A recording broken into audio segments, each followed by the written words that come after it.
발달장애 교육사회학 책을 좀 이렇게 보여주세요. 이 책을 지금 막 따끈따끈하게 서점에서 구입했잖아요. 그 서점이 어디였죠?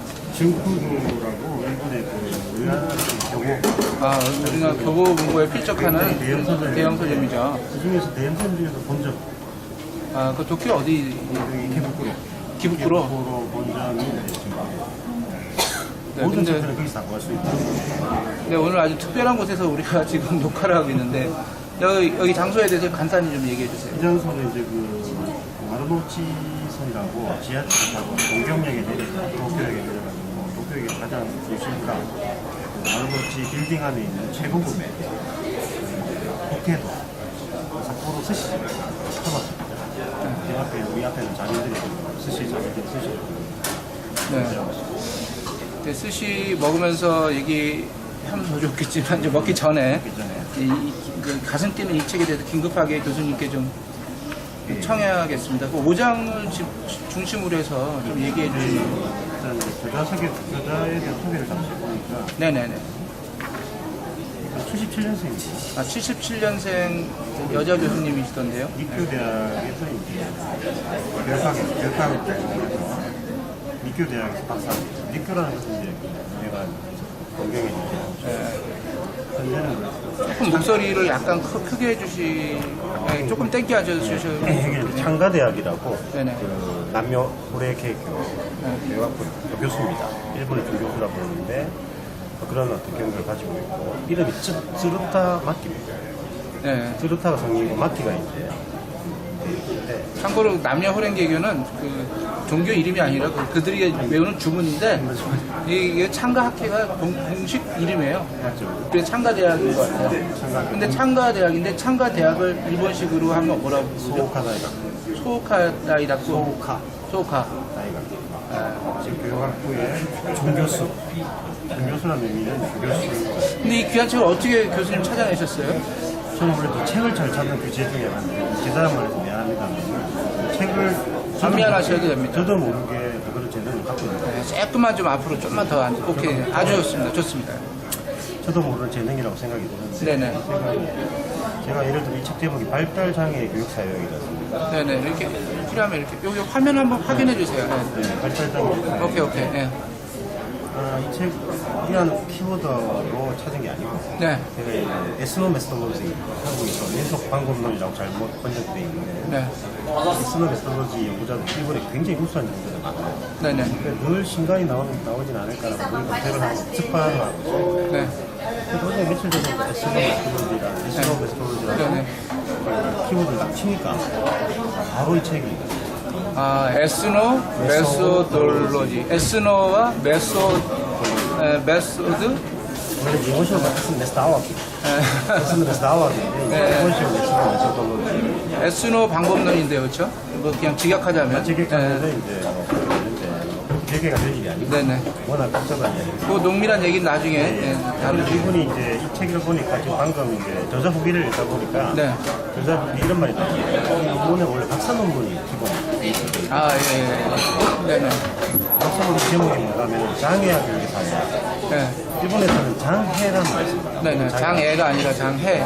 발달 장애를 비롯한 교육 실천의 상호 행위형. 네. 상호 행위라는 것은 인터랙션. 네. 인터랙션이니까 상호성이죠. 네. 대폭으로 고친 책이에요. 그대로 옮긴 게 아니고. 자기 박사학위 논문을. 논문을 오케이. 대폭으로 고친 거예요. 저에게 있어서는 처음에 단조사는 네네네. 크게 문제 관심은 저자 소문에서 나의 과거의 기억으로 올라옵니다. 이런 제목에 네, 좀 과감하게 그냥 소리를 내주세요. 네. 주변 소음이 너무 있어요. 이런 어떤 그 제목에 위화감을 가지는 분이 있을지도 모르겠습니다만 네네. 그것은 결코 어떤 그 사람들을 어떤 비아냥거리는 것도 아니고 네.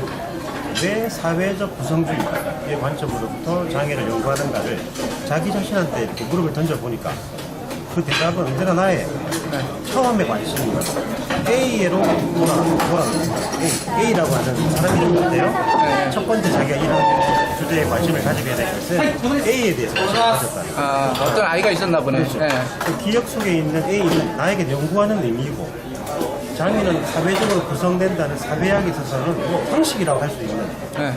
것을 갖다가 교육이라는 장소에서 어떻게 한번 다시 물을 수 있는 의미를 가질 때 장애가 구성된다는 건 사실 우리 사회에서는 상식은 아닌데요. 예, 좀. 이 사회적 구성주의 내에서는 그렇죠, 그렇죠. 사회학 내에서인데 그게 아직까지 상식으로 등록되지 네. 못하는 것뿐이죠. 네, 그 상식을 늘 말씀하셨죠, 교수님은. 그래서 네. 내가 이제 이게 어찌 상식으로 등록될까지 발언을 못 주지 않을 생각입니다. 계속한 생각은 제발 그렇게 해주십시오. 장애는 사회적 구성된다는 것에 대한 이 무거운 의미, 이 어떤 어떤 굉장히 무거운 것이에요. 그렇다고 한다면은 본서에서 언급하고 있는 사회학에서 특정의 이론과 방법론이 나를 매료하는 것도 장애가 사람과 사람 사이에 발현되는 개별 구체적인 교육 실천을 해독하기 위한 열쇠가 되어줄 거라고 생각합니다. 아, 이게 대단한 얘기입니다. 네, 열쇠가 되어줄 거라고 생각하기 때문입니다. 물론 지금 제가 이제 이걸 하다 보면 나중에 좀 더 세련된 말로. 네, 지금 바로 그냥 새 책을. 왜냐면 스시를 먹고 싶어서 정신이 없습니다. 네, 아니, 새 책을 교수님이 지금 받자마자 바로 직독직해 하신 거라서요. 네. 나름대로는 이제 그 의역을 하려고 노력합니다. 되게 생소하겠습니다. 네. 그러한 사회학적인 이론과 방법론을 통해서 보다 보면 A는 틀림없이 나의 경험이면서 나의 경험이면서 네. 동시에 그것을 읽는 우리의 경험이기도 하고 오케이. 많은 상호행위도 그 장애 참가자가 전개시키는 것인데 동시에 그것이 이해 가능하다는 점에서 사회적으로 열려 있습니다. 네. 에스노스로 이제 완전 그대로 드러나야 되죠. 네네. 나는 나의 경험 그리고 교육 실천에서의 장애를 통해서 상호행위를 기초로 해서 교육과 사회를 해독하려고 하고 있습니다.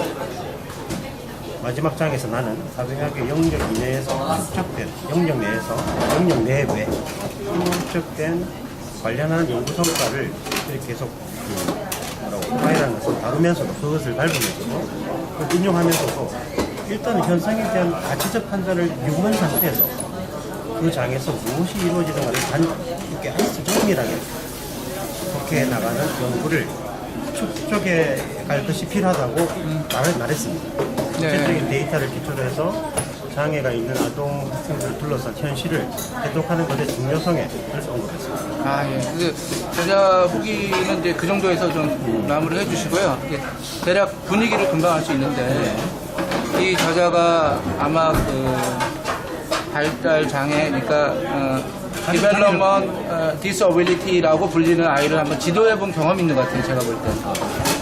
그 경험을 토대로 오히려 더 이게 학문적 업적은 나중에 쌓지 않았는가. 그래서 더 귀중한 얘기들이 나오지 않았는가 생각하는데요. 5장 소개 좀 해주세요. 왜냐면 이게 오늘 이게 계속 방송할 수가 없어가지고. 네.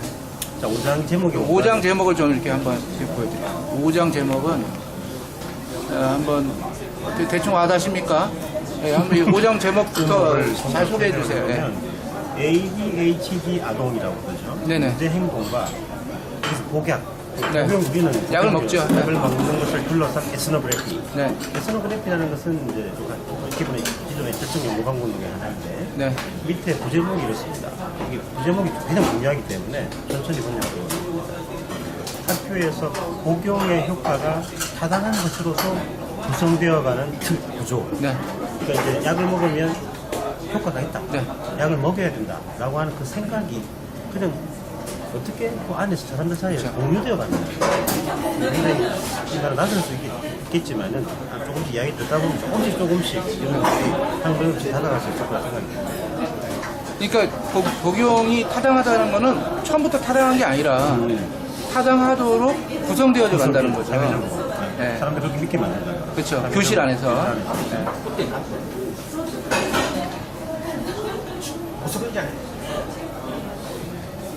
그러니까 네. 저 우리가 하는 뭐 히토리 푸는데 준이지 하니까 그래서 그 서장에서 교육의 의료화를 언급했대요. 교육의 의료화. 네. 의료화를 그랬죠. 네네네. 시장에서는 그것과 관련된 경험적 연구의 하나의 시도로서 의료화 교육의 접점을 갖게 되는 장면을 검토합니다. 검토할 예정입니다. 아, 네네. 그래서 구체적으로는 이제 학교에서 ADHD, 네. ADHD는 Attention Deficit Hyperactivity Disorder, 네네. 주의결력, 아동증, 주의결력, 다동성 장애. 네, 일본에서는 이제 다동성이라고 하는데 한국에서는 그걸 과잉 행동으로 이렇게 얘기하고 있어요. 근데 제가 생각할 땐 다동성하고 과잉 행동은 어감이 많이 달라요. 좀 더 과잉 행동이 굉장히 부정적이죠. 네, 계속 해주세요. 그 학교에서 ADHD가 있는 아동의 문제 행동에 대한 대응을 둘러서서 이제 약 복용의 유무 있느냐 없느냐가 문제시되어가는 장면입니다.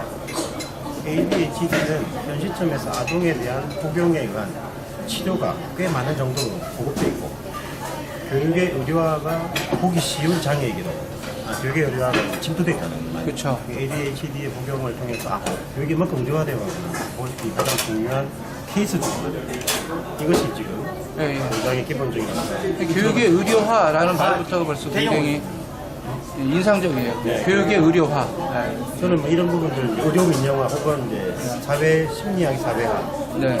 사회 심리학과 이런 부분이거든요. 자 그러면 이제 서론부터 보겠습니다. 2012년에 NHK의 정보 방송에 클로즈업 편대란 말이 있습니다. 클로즈업 편대를 이제 클로즈업 네네네네. 있어서 나는 약에 빠지고 싶지 않다. 약에 끼도록 싶지 않다. 라고 하는 향정신 약을 마시는 아이들이 방송되었습니다. 예, 예. 네, 이게 이제 2012년 6월 13일 방송이에요. 예, 예. 거부하는 게 있거든요. 그러니까 약에 젖어든다. 약에 쩐다. 쩐다. 뭐 이런 좀 충격적인 쩐다, 요즘에 쓰는 쩐다는 다르지만 이제 절여진다. 담배 쩔었다. 예, 예. 약에 쩔었다. 이렇게 충격적인 방송 타이틀에도 볼 수 있듯이 네. 학교에서 문제를 안고 있는 아이들에게 향정신의학이 처방되는 경향이 있고 이것을 복용한 아이들이 부작용에 무섭습니다. 네, 그렇죠. 그리고 학교와 의료를 지속하는 허들이 낮다는 거죠. 언제든 네네. 우리가 들을 수 있는 거죠. 나중을 고소하는 것과 동시에 의료 측의 구속자는 처방의 문제성을 이렇게 지적하는 내용입니다. 네네. 지적하는 방송입니다. 이 방송을 이렇게 뒷받침하는 것으로 2014년도에는 소아 환자에 대한 향정신약의 처방 건수가 금년에 증가 경향이 있다는 조사 결과가 발표됐습니다. 네. 이 소리의 방향을 이쪽으로. 조사 결과가 발표됐습니다. 네. 이 조사 결과에서 보통 다루어지고 있는 ADHD의 치료약은 항정신병 약과 우울증 약과는 달리 당초부터 소아를 대상으로 해서 사용이 승인된 경위부터 네. 아이에 대해서 쉽게 처방된다는 거죠. 쉽게 그냥 처방되는 거죠. 그리고 아이 자신에 있어서는 자기 자신들이 살아가는 장 혹은 살아가지 않으면 안 되는 장에서 장애를 컨트롤하기 위해서 약을 줍니다. 이 장에서는 많은 아이들에게서 수러한 장인 학교에서의 ADHD와 약과의 관련성에 초점을 맞추겠습니다. 아, 예. 이 장에 관심을 조금 더 진술하기 위해서 먼저 ADHD와 약 각각에 관한 기본적인 정보를 확인할 필요가 있을 거라 생각합니다. 이것은 이제 기본적인 ADHD 특징이 나오겠죠, 그죠? 네네. 치료하기 있는가, 이 제목을 보면은 2절의 제목이 이겁니다. 보시면 이제 ADHD의 기본적 특징과 치료약. 네네. 2장이고 2-1이 ADHD의 기본적 특징. 네네. 이런 걸 알 수 있는 거거든요. 그 다음에 이제 2-2가 치료약의 인가의 경위와 처방의 증가. 네네. 그거 좀 이제 스킵을 하겠습니다. 네. 그 다음에 2-3 본장의 관심. 예, 예. 관심을 좀 읽어볼까요? 그죠? 이처럼 지금에서 ADHD라는 진단을 받는 것은 의료기관의 정기적인 수진이라는 진단을 받는 거죠. 약의 처방 복용이라는 일련의 사이클 속에 네. 위치 지어지는 경우도 있다. 의사는 네. 소아의 ADHD에 대한 안전성은 물론 효과가 확인되는 과학적 에비던스, 증거에 기초해서 약물을 처방합니다. 그리고 ADHD의 아이와 보호자도 효과를 느끼기 때문에 복용합니다. 그렇겠죠. 예, 일단. 콘사트모, 제가 알죠, 잘. 콘설트겠죠. 네. 스토라테라. 네. 진단 요법도라고 하지만 치료약인 이상 네. 부주의, 다동성, 충동성을 억제한 어떤 효과가 인정될지도 모르겠습니다. 네. 즉 부작용을 넘어서서 아동의 복용 행위를 집행하고 있는 것은 효과입니다. 네. 복용의 효과는 의료와 가정뿐만 아니라 다음에 제가 제시하는 교육이라는 영역에도 침투하고 있습니다. 네. 오자마키 선생님이 이렇게 보잖아요. 네. 이 장에서는 학교라는 장에서 ADHD와 약과의 관련성에 초점을 맞출 때에 그 효과라는 것에 일단 주목을 하고 싶습니다. 즉, 효과로서 가져오게 되는 약에 의한 부주의, 동성, 충동성이 억제되는 인식이 학교에서 타당한 것으로서 다시 구성되는 그 틀, 그 견고한 어떤 구조가 무엇인가를 지금 굉장히 우리한테는 낯설지만 중요한 얘기들이에요.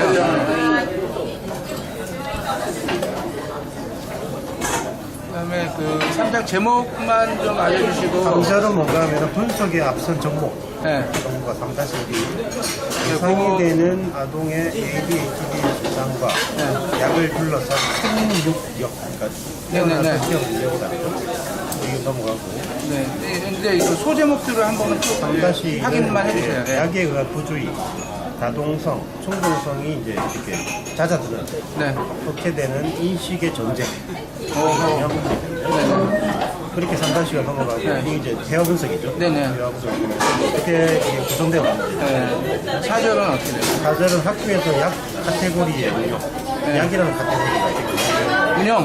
운용이죠. 네. 이거는 이제 필드 노트를 한 거예요, 이 사람이. 오케이. 행동의 가시화와 필드 노트. 네네. 소제목은 어떻게 돼요? 4-2. 이게 이제 무대행동의 가시화와 필드 노트. 네네. 그럼 쭉 나오거든요. 이렇게 보면은 필드 노트가 굉장히 촘촘하게 많은 기술 자료들이 잘 돼 있어요. 그러니까 그 교실에 가서 직접 관찰의 일지라는 거죠? 선생님하고도 대화를 나누고 네. 어디서 그게 쓰이는지 구성되느냐. 그 다음에는 4-2가 해석의 도큐멘터리 메소드라고, 이것은 가핑컬의 아이디어거든요. 네. 굉장히 어떤 중요한 개념입니다. 이걸 알아야지 우리가 이해할 수 있는데, 가핑컬이 나오죠, 이게? 네. 가핑컬이 인용했는데, 다음에 기회가 있으면 다큐멘터리 네. 저도 인정을 하고 있습니다. 그 다음에 이제 135페이지가 지금 보여줍니다. 지금 문제 행동에 대한 대응으로서의 F타입, C타입. 이렇게 됩니다. F타입? F타입은 이제 퓨처, 장래. 그 다음 C타입은 원인, 코우즈. 왜 그 탐구에 행하고 있는 사람. 오른쪽 그래요? 보는 거죠. 이런 타입이 있다, 이런 타입이 있다. 네네. 교사가 이제 대응의 방식. 네네. 이렇게 다 전반은 F타입, 후반은 C타입, 자기 필드 놓고 네. 그런 식으로 말하면 제가 이제 최근에 펴낸 괜찮아 ADHD 그 책도 일종의 필드워크 다큐멘터리라고 볼 수 있겠죠. 네네. 그 다음에 4-4가 이제 137페이지 나와 있는데, 여기는 이제 C타입의 연속으로서의 약 카테고리의 운용이라고 되어 있습니다. 네. 그럼 전부 다 이제 이게 뭐 급식을 할 때 어떻게 되느냐 쫙 나오는데, 이상 완전히 그냥 촘촘하게 다 이렇게 말하는 거죠. 어허, 예. 급식이나 그다음 급식 후, 그러니까 지원학급이라는 것은 이제 소위 말하는 특수학급이죠. 네. 그런 데 가가지고 이제 교사와 나누는 대화. 그다음에 이제 4-5는 FN1에서 4를 통해서 이루어지는 약을 둘러싼 현실의 구성. 약을 둘러싼 현실의 구성. 현실이 그냥 놓여져 있는 게 아니라 구성된다는 구성되고 거죠. 디자인된다. 디자인되고. 컨스트럭티브라고 표현하거든요. 그 다음에 이게 가장 핵심이 나오는 5절이네요, 5절. 아까 우리 서론에 다루었던 약에 의해서 부주의, 다동성, 충동성이 이제 잦아드는, 억제되는 인식이 학교에서 이제 타당성. 네. 타당한 거야. 이렇게 해야 돼. 네. 그래서 구성되는 시스템이, 틀 구조를 해독하는 거죠. 네, 그게 가장 핵심인데. 네, 5절이요. 요거는 이제 쭉 5절은 더 자세히 말씀해 주셔야 될 것 같아요. 잠깐만 좀 의자를 아예 이렇게. 근데 이거는 이제 읽어보면은 약 카테고리, 이게 이제 이거는 검증 때문에 좀 연결 안 되는 거죠. 왜냐하면 약 카테고리는 FN1에서 A 선생님이 이상한 오늘이라고 말하고 있는 것처럼, 이상한 오늘. 네. 교사에서 가지고 통상 이루는 대응의 방식에서는 제대로 안 되는 사태에 빠졌을 때 스스로의 대응의 양상과 아동의 문제 행동과 사이의 공백을 배울 수 있도록 분종된다는 거죠. 오늘 이상한 날이야. 이런 거 있으면서거든. 그런데 약 카테고리는 단지 공백을 메우는 것이 아니다는 거죠. 제대로 안 되어감의 원인을 ADHD 아이의 부정의 이유로 가지는 거야. 네가 약을 안 먹기 때문에 안 되는 거야. 아, 그거 흔히 하는 얘기죠. 그게 유지 구성되는 거죠. 네. 그래서 나아가서 약이 지금 듣고 있는지 아닌지에 대한 어떤 이건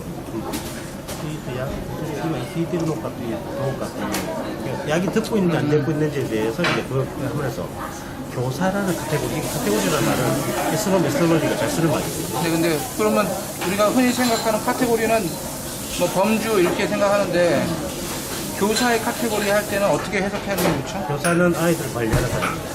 아, 그런 카테고리에 갇힌다는 거죠? 갇힌다는 것도 모르고 갇힌다. 네. 갇힌다는 것도 모르고 교사가 행사한 권력이 될 수도 있거든요. 네. 그래서 나는 얘를 지원한다. 그 지원이 선의로 지원이 들어가는데 결국은 어떻게 돌아가는가 하면 과외를 ADHD 다시 한번 나겠죠. 그런 결과를 가지고 안 읽어봤지만 교사라고 하는 카테고리의 그 담당자가 자신 스스로의 지원과 대응의 결과로서 담당하게 된 책임도 회피할 수 있는 회피하도록 기능한다는 거죠. 내가 이제 공감했기 때문에 나는 그렇죠. 괜찮다.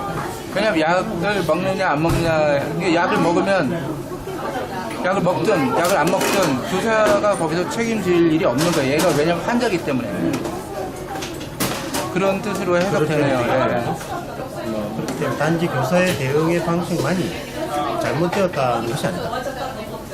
FN 원에는 제3절 3-1에서 이야기하고 있듯이 45분의 구속, 45분의 구속이라는 거죠. 45분 동안 구속을 지킨다는 거죠. 그렇죠. 그다음에 문제행동을 유발하고 가시화시키는 구조적 제약이 있었다. 네.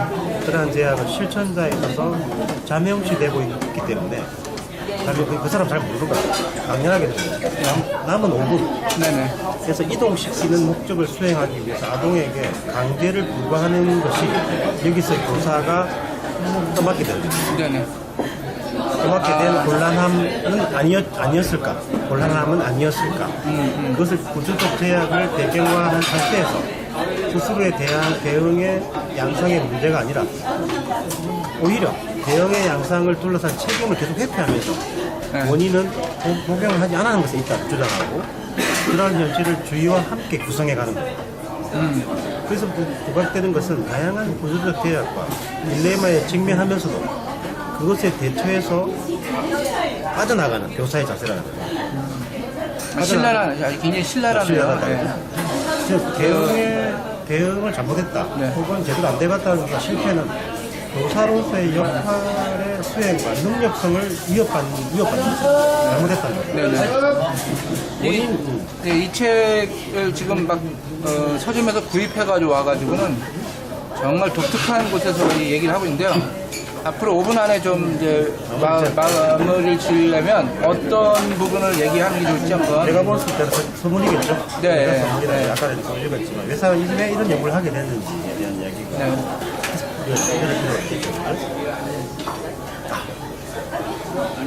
나는 이 연구를 왜 하게 됐는가? 초등학교 시절에 나에게는 조금 가까워 주세요. 초등학교 시절에 나에게는 A라는 친한 친구가 있었다. 아, 이게 제자가 아니라 친구였군요. 네. 다니는 통학반도 클래스도 함께였다. A는 매우 이렇게 소심한 내성적인 또 집안에서는 이제 외동. A의 어머니는 나한테 부탁을 했다는 거죠. 잘 부탁하자 우리 애 이렇게. 그런 경우 있죠. 실을 이야기하자면 특히 나는 A와 친해지고 싶지 마음이 없었습니다만 A의 어머니로부터 의뢰를 거절하는 것도 없이 매일 같이 등하기로 했다는 거죠. 네네. 서로가 사이가 좋은 점가라 본다면은 오사나나짐이라는 말은 일본말 중에 뭔가 하면은 어릴 때부터 같이 지나는 불알친구 같은 네. 이런 뿐이고 당시에 나는 어느 쪽인가 하면 A를 돌봐주는 역할이었어요. 자신을 스스로 규정했다는 거예요. 그렇죠. 가끔 봐요. 너 참 착하다. 그런 애들. 네. 그 애가 있는 시절부터 있을 때부터 노트에 문자를 쓰지 못한다고 하는 문자를 못 쓰는 거죠. 네, 어느 네. 때부터 네, 엄밀하게는 쓰고는 있었는데 지금에도 아주 이렇게 거의 뭐 힘이 네. 없는 글자를 안 보이니까. 네. 흔히 이제 교실에서 발견할 수 있는 그런 친구들이에요.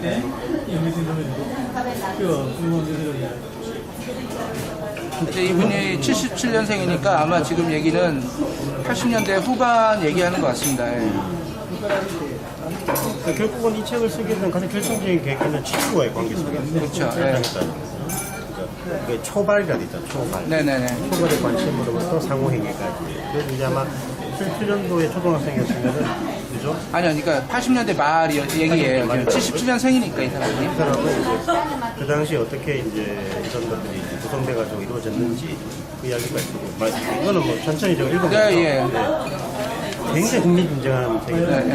이것은 이제 5장만 읽어서도 안 되고 네, 아 그러네요. 깊이 진짜. 있는 어떤 그 사회적 구성대가 무엇인지 한국에서는 왜 사회적 구성대가 왜 수업 기법으로 소개를 했는지 네, 참 네, 어처구니 없게도 이걸 제작하는 사람은 윤상원 선생님밖에 없습니다. 맞습니다, 맞습니다. 그래서 제가 5장에 ADHD가 나오기 때문에 더 관심을 가졌지만 이 책 전체가 보물이네요. 보물입니다, 이거. 네. 특히 이 어떤 그 삶의 천착하는 연구 네. 내 친구가 있기 때문에 그 A라고 하는 아이 가지고 있는 그걸 지금도 유지하고 있습니다. 네, 그럼 저자 이름을 다시 한번 발음해 주세요. 네. 저자의 이름은 이건 한자로 쓰면 이렇게 됩니다. 보이십니까? 학전. 네네. 예, 예. 구름이 그러니까 학전 막기. 그러니까 네. 스루타 막기상이라고. 수루타 마키. 막기입니다. 이 사람 스루타 막기. 전공이 이제 교육사회학이고 근데 이분이 에스노 메소돌로지를 공부했을까요? 당연했죠. 당연히요. 근데 에스노 메소돌로지는 너무 좀 흔히 알려지지 않은 건데 아주 간단하게 좀 시간 때문에 결코 에스노 메소돌로지 잠깐 소개해 주세요. 결코 간단할 수 없고 간단할 수는 없지만 이야기하자면 기존의 사회학을 뒤집어 엎는 네네. 거의 코페르니쿠스적 전환을 가지고 기존의 사회학을 뒤집어 엎는 왜냐하면 연구 방법론인가요? 연구 방법론. 방법론이기도 하고 세상을 읽어내는 방식이기도 하고 아 예. 그런 이야기가 헤드카크하고는 또 많이 관련이 있고 관련이 있나요? 한 가지 더 추가 말씀을 드리면 이 에스노 메솔로지라는 에스노 메스다워비 네, 네. 라고 하는 학문을 창시한 헤러디 가펜클이라는 사람은 네. 최종 교수가 파슨스였어요. 칼코 파슨스. 네. 칼코 파슨스는 그 유명한 사회학이 파슨스. 굉장히 네. 거두죠. 근데 재밌는 것은 가펜클이 물론 그 지도교수 영향을 받았지만 지도교수를 뒤집어 엎는 굉장히 널찍하다는 이야기를 하고 있습니다. 그 헤럴드 가핑클이 에스노 메소돌로지라는 용어를 처음 사용하고 그거를 연구 방법론으로 채용한 분인데 그 기존의 사회학을 뒤집는. 이건 단순히 기존의 사용을 뒤집는 것이 아니라 우리의 상식을 전복시키는 이야기입니다. 근데 뭐든지 뒤집는다고 훌륭한 건 아니잖아요. 아닙니다. 어떤 점에서 뒤집는 거에 그 의미가 있을까요? 기존의 것이 잘못됐다는 것이 전제됐을 때 뒤집는 것에 의미가 있지 않습니까? 과학이 손을 놓은 기존의 것에 가장 그 핵심적으로 지적할 게 뭐가 있을까요? 과학이 손을 놓은 분야를 철저히 과학의 영역으로 데리고 들어가서 아, 일상으로는 기존의 사회학이나 언어학에서 주제를 안 담았고 왜? 너무 복잡하기 때문에 네. 그 복잡함을 기존의 과학들을 전부 다 단순화시켜요. 그것도 이제 우리가 그 과학이라는 건 사회과학적인 영역에서 얘기죠. 아닙니다. 사회과학의 영역이 있지만 상당한 부분 자연과학과 되어 있습니다. 인간을 연구한다고 이야기하는 자연과학과 자연과학과. 그래서 시간이 별로 없기 때문에 마지막 한 가지 메타포를 좀 이야기합니다. 네네네. 진짜 과학자는 어떤 사람 자신감을 보여주는 학문. 네네. 진짜 과학자는 자신이 호흡하기 편한 공간에서 활동하는 사람이 아닙니다. 네네. 실제 제대로 된 과학자는 자기가 산소가 희박한 공간까지 한번 들어가 보는 겁니다. 네네. 자기 자신의 그 영역을 넓혀나가는 거예요. 그런데 아까도 말씀드린 것처럼 기존의 언어학교 사회하고 일상 언어들을 전부 다 배제시켰습니다. 이 네. 일상 언어들을 과학화하는 일상성을 과학화하는 굉장히 재미있고 네. 굉장히 깊이가 있는 학문입니다. 그래서 이 학문에 대한 것들이 조금이라도 한국에서 조금 대중화되기를 간절히 네네. 바라는 마음을 가지고 있고 아, 예. 근데 이제 이 책이 그런 에스노 메소돌로지적인 방법으로 교실을 들여다보고 그 발달 장애 아동과 특히 그 중에서도 ADHD 아이들에 대한 분석을 했다는 데 오면서 굉장히 가슴 뛰는 일이었습니다. 네, 교수님도 흥분된다 얘기하셨고 더 자세한 얘기는 다음 편에서 해주실 거죠? 예, 부탁드립니다. 이제 막 책을 사온 지 한 30분도 안 되거든요. 네. 천천히 하도록 하겠습니다. 네, 그 교수님에 대한 그 이메일을 우리 유튜브에 올려도 됩니까? 이메일. 예, 잘 부탁드리겠습니다. 이게 너무 관심이 가고 또 질문할 사람은 얘기해 주세요. 안녕. 3人大丈夫ですか